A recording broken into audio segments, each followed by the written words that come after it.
Hai Smart Traders and Investor, kembali lagi bersama saya Kadek Martayasa di channel IU Nabung Saham.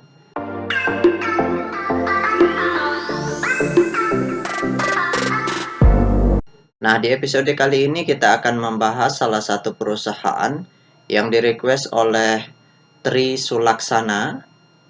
Jadi Mas Tri ini merequest 3 perusahaan. Namun di episode kali ini saya akan bahas satu perusahaan terlebih dahulu. Nah, kodenya itu saham BRIS.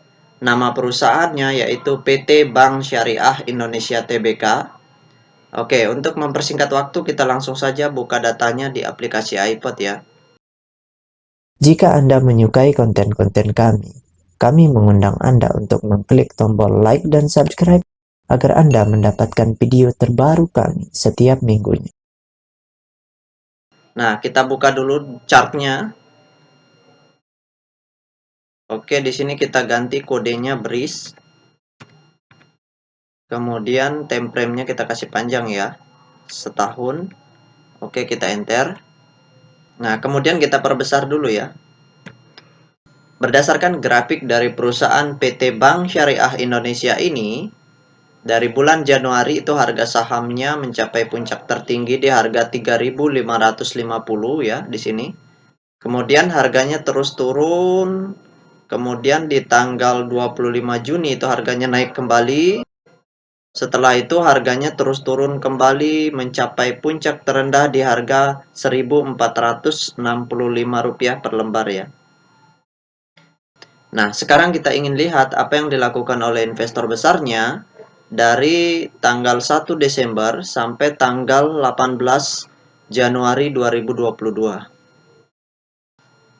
Oke, kita langsung saja buka data broker summary-nya. Nah, kita klik kolom Broksum. Kemudian di sini kita ganti kodenya BRIS. Setelah itu kita ganti di sini tanggal 1 ya. 12 2021 sampai tanggal 18 bulan 1 2022. Oke, kita show.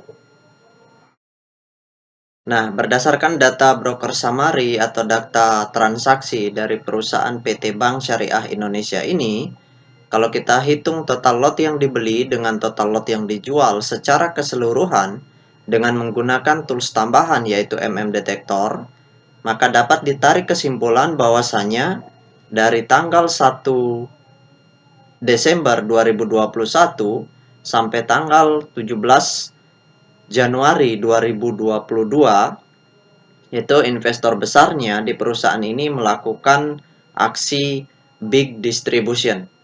Jadi dari periode dari tanggal 1 ini ya sampai tanggal 17 ini, di periode ini investor besarnya melakukan aksi jual dalam jumlah yang cukup besar seperti itu. Nah, kemudian kalau kita lihat tren ya, perusahaan PT Bank Syariah Indonesia ini dalam fase downtrend. Jadi kalau misalkan Mas Tri Sulaksana ini ingin masuk ya atau ingin membeli perusahaan ini, sebaiknya tunggu ketika ada akumulasi dalam jumlah besar dan terjadi perubahan tren. Nah, itu ditandai dengan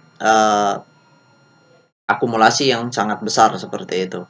Kalau terus terjadi akumulasi, harganya naik tetap akumulasi, nah itu tanda-tanda bahwa trennya akan berubah seperti itu. Nah, sekarang kita ingin lihat data peta kepemilikannya untuk melihat potensi jangka panjang dari perusahaan ini. Jadi ini perusahaan milik pemerintah ya. Nah, berdasarkan hasil riset yang saya lakukan dengan mengumpulkan data-data dari SRO Bursa Efek Indonesia dan data-data dari sekuritas, maka dapat ditarik kesimpulan bahwasanya perusahaan PT Bank Syariah Indonesia ini itu 99% sahamnya sudah dalam bentuk scriptless. Jadi masih ada 1% sahamnya masih dalam bentuk warkat atau dalam bentuk sertifikat fisik. Nah, kemudian dari 99% saham yang dicetak dalam bentuk digital tersebut, itu Investor besarnya memiliki porsi kepemilikan yang sangat besar sekali, yaitu 92,9%. Nah, ini artinya investor besarnya itu yakin dan percaya sama masa depan perusahaan ini. Ya wajar saja, ini perusahaan milik negara, seperti itu. Potensinya masih bagus sekali. Nah, kemudian investor retail di perusahaan ini sangat kecil, yaitu sebesar 3,1%. Jadi kepemilikan investor retail di perusahaan ini sebesar 3,1%. Nah, ini secara psikologi artinya potensi kenaikan harga yang sangat tinggi itu besar sekali karena barangnya semua ada di investor besarnya, seperti itu. Nah, jadi kalau misalkan untuk potensi jangka panjang, ini perusahaan yang layak untuk diinvestasikan. Seperti itu. Kenapa? Karena investor besarnya memiliki porsi kepemilikan yang besar, kemudian secara fundamental juga perusahaan ini bagus, seperti itu. Ya, tetapi walaupun fundamentalnya bagus, kalau investor besarnya tidak akumulasi atau tidak memarkup harga, harga sahamnya juga tidak akan naik, seperti itu. Nah, jadi kesimpulannya perusahaan ini sangat layak untuk diinvestasikan karena investor besarnya memiliki porsi kepemilikan yang sangat besar, seperti itu. Kemudian sekarang kalau untuk masuk